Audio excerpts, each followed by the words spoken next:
시청자 여러분 안녕하십니까? 여러분의 경제적 통찰력을 길러주는 경제아카데미입니다. 지금부터 오늘의 경제아카데미 방송을 시작하겠습니다. 오늘은 2020년 2월 11일 조선일보 인문기행. 오늘의 제목은 그의 죽음이 민중의 각성을 불렀다. 고종은 무엇을 했는가? 1919년 김인년 만세운동은 대한제국 황제 고종의 사망이 계기였다. 그래서 고종 이야기를 한다. 그보다 10년 전 국가 지도자들이 침묵할 때 대한의군 참모중장 안응칠은 일본 추미론 의장 이토 히로부미를 살해했다. 그래서 안중근과 히로부미에 대한 이야기를 한다. 1910년 나라가 사라진 뒤 만국 군주 가족들은 무엇을 했고 만국의 시민들은 무엇을 했나?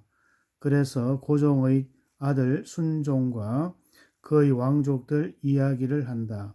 그리고 1919년 3월 1일 일반 민중들이 새로운 시대 정신으로 각성한 그날을 이야기한다. 왕을 보내던 날 1919년 1월 21일 오전 6시 한 시대를 파란만장하게 만든 왕 고종이 죽었다. 2달이 못 지난 3월 1일 장례가 치러졌다. 3월 3일 덕수궁에 있던 관은 동대문 옛 훈련원터에서 일본 방식으로 예식을 치르고 홍릉으로 운구됐다. 장례는 조선식과 일본식을 섞여서 치러졌고 고종은 황제능으로 단정된 왕릉으로 안장됐다. 사망 후 3년 동안 각종 의식이 연속적으로 이어지는 조선식 장례와 달리 고종국장을 단 한 번의 의식으로 압축됐다. 이후 일제시기 고종의 국장과 일본의 예식, 종교 문화 비평. 2018년 옛 왕의 홀령이 궁궐을 떠나던 그날 조선인들은 곡 대신 만세를 불렀다. 만장 대신 태극기를 들었다. 파고다 공원에 모인 시민들은 500년 조선을 지배했던 유림들에게 욕설을 퍼부었다. 독립선언 민족 지도자 34명 명단에 유림은 한 명도 없었다. 사람들은 구체적인 종언을 선언했고 일본의 독립을 선언했다. 자기가 43년 동안 통치했던 나라가 사라졌다. 옛 왕은 그 사라진 나라에서 8년 7개월 동안 유령처럼 살다가 죽었다. 명나라의 마지막 황제 의종처럼 목을 매 자살하지도 않았고 나폴레옹 보나파르트처럼 끝없이 재기를 시도하지도 않았다. 조선의 26대 국왕 대한제국의 초대 황제 고종은 일본 황실의 왕족인 도쿠주노미야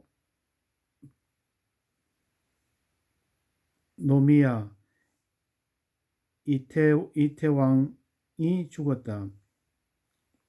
무단 정치와 가련한 옛 군주 고종은 1907년 8월 헤이그 밀사 사건으로 강제로 폐위되고 순종이 즉위했다.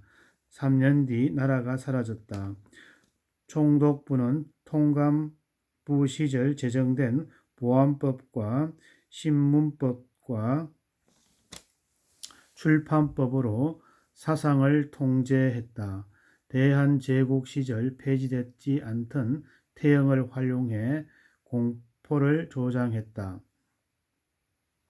조선인의 입과 손과 발을 묶은 그 시대를 사람들은 무단통치 시대라고 부른다.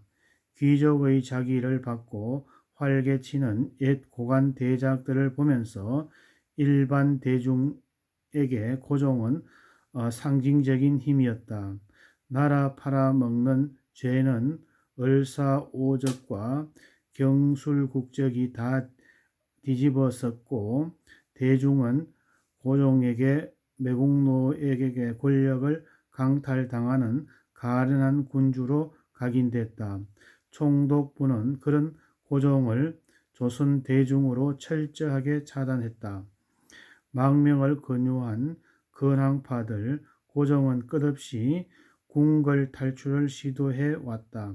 1896년 2월 아간파천은 성공한 탈출이었다. 청일전쟁과 대한제국의 선포기와 러일전쟁 전후로 고종은 영국, 프랑스, 미국 공관으로 망명을 타진했다가 거절당하곤 했다. 망국 직전에 마찬가지였다. 1910년 6월 러시아에서 활동하던 근황파 고종의 연해주 망명 계획을 상해 주재 러시아 공관에 상담했다. 근황파는 고종의 구심점으로 4만 5천 연해주의 한인사회에서 국왕 재건 계획을 세운 것이다. 그런데 러시아 문서에는 고종이 내부에서 돕는 주요 인물로는 당시 임시내각 총리 대신이던 박재순을 믿는다고 적혀 있다.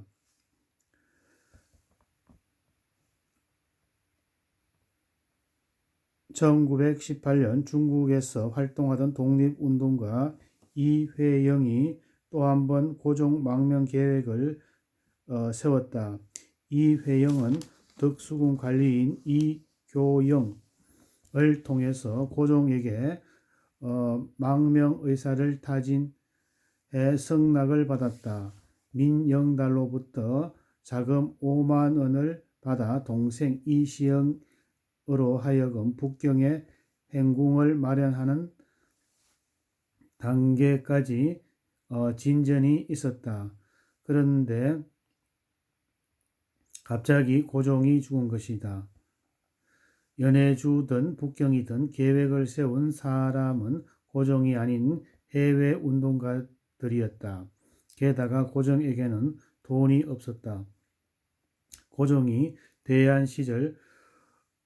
대한제국 시절 국내부와 내장원을 통해서 조성한 막대한 비자금 가운데 일부가 상해, 러시아, 차이나 은행에 예치돼 있었으나 이는 이미 통감부 시절 일본에 의해 인출된 뒤였다. 비자금 조성이 목적이 무엇이든 망명 정부 운영 자금이 제로인 상태에서 고종이 독립을 꿈꿨다는 주장은 믿기 어렵다. 갑작스러운 고종의 죽음은 일제에 의해서 독살설을 불러왔고 이는 조선 민중의 저항으로 연결됐다. 게다가 1월 21일 당일 덕수궁 당직 사관이 이완용이라는 사실이 알려지면서 감정은 더욱 악화되었다. 그런데 순종실록 부록과 덕수궁 일기에는 당일 특별 당직이 친일파의 상징인 이완용이 아니라 다른 친일파 이완용이라고 적혀 있다. 이완용 또한 자위를 받은 친일 관리이지만 이완용으로 오인되며 독살설로 더욱 정폭된 것이다. 독살설이 돌자 총독부는 제대로 된 검사 없이 고종 장례를 치러버렸고 의문은 아직 풀리지 않았다. 덕수궁 일기와 고종의 일상. 그 세월 동안 고종은 덕수궁에 유폐되어 살았다.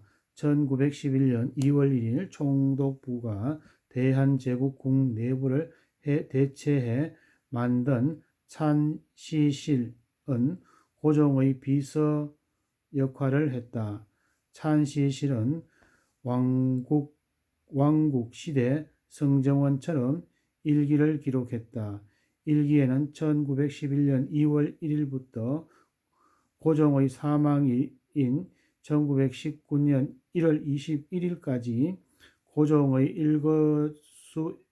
일거수일투족이 분초 단위로 기록되어 있다. 1911년 2월 3일 일기를 본다. 고종은 오전 9시 30분 잠에 들어서 오전 10시 30분 일어났다. 자기 직정 창덕궁에 전화해 취침 사실을 순종에게 알렸다. 오전 8시 선전원 관리인이 보고서를 가지고 입궁했다. 오전 9시 30분 어정에 물을 키러 오고 10분 뒤에 의사가 죽을 가져왔다. 낮 12시 고종이 일어났다. 12시 10분 향귤차와 귤강차와 귀용탕, 한년차를 의사가 가져왔다. 10분 뒤에 조선총독부 간부와 매일신부가 도착했다. 1시 15분 도쿄에 있던 아들 영친왕이 문안 정보를 보냈다. 3시 10분 전심을 식사를 했다. 여러 보고를 받고 오전 1시 의사가 진찰 다녀가고 고종은 잠들었다. 고종이 어디서 무엇을 몇 시 몇 분에 했는지 저절로 그려질 만큼 자세하다. 48년 동안 기록된 고종의 일상은 이날 한 일과 대동소이하다. 전화하고 보고받고 밥 먹고 검진받고 자고. 고종의 생활은 장악한 찬시들이 기록했기에 일제가 고종을 어떻게 통제하고 관리했는지 대해서 가장 정확한 사실을 보여준다. 그는 무엇을 했나? 상응함 감십 속에서 늙은 군주는 이렇게 살았다. 1911년 7월 20일 실질적인 계비 황귀비 음씨가 죽었다. 1896년 2월 아관파천을 주도하고 고종을 보좌했던 역을 이었다. 고종과 음비는 아관에서 아들을 잉태해 이듬해 영친왕을 낳았다. 1912년 5월 25일 고종의 또 다른 후궁 봉여당 양씨가 딸을 낳았다. 음비가 죽고 정확히 10개월 뒤에 양씨가 성은을 입은 날짜는 음씨의 장례 기간과 겹친다. 고종은 60세였고 양씨는 30세였다. 봉여당 아기씨라고 불렸던 이 딸은 9년 뒤에 덕혜라는 이름을 얻었다. 봉여당 이후 고종은 광화당, 보현당, 삼축당이라는 당호를 가진 후궁을 두고 아들 둘을 더 얻었다. 고종은 후궁들과 아이들을 보는 낙으로 하루하루를 살았다. 물론 식민지 시대 고종의 비밀 활동은 종합적으로 파악하려면 다른 자료도 활용할 필요가 있다. 하지만 24시간 면도칼로 자르듯이 분다리로 감시당하는 늙은 군주가 독립과 망명을 구체적으로 계획할 수 있었을까? 43년 통치 기간에 그가 보여준 얼굴은 탐욕과 무능함이 덮여 있었다. 그 군주가 사라지고 세상이 바뀐 것이다. 군중의 입에서 터져 나오는 주장은 왕국의 부활이 아니었다. 옛 왕을 죽인 일본에 대한 저항이었고 새로운 세상에 대한 갈증이었다. 오늘은 그의 죽음이 민중의 각성을 불렀다. 라는 내용을 가지고 살펴보았습니다. 본 사진은 1911년 고종의 실질적인 계비 귀비가 사망 직후 덕수궁 함령전에서 찍은 영친왕 이연과 고종입니다. 영친왕은 아간파천에서 황궁 후 8개월 뒤에 태어났다. 오른쪽은 고종의 막내딸 덕혜공주를 낳은 후궁 봉영당 양씨. 덕혜공주는 귀비가 죽고 열흘 뒤에 태어났다. 고종은 60살이었고 봉연당은 30살이었다.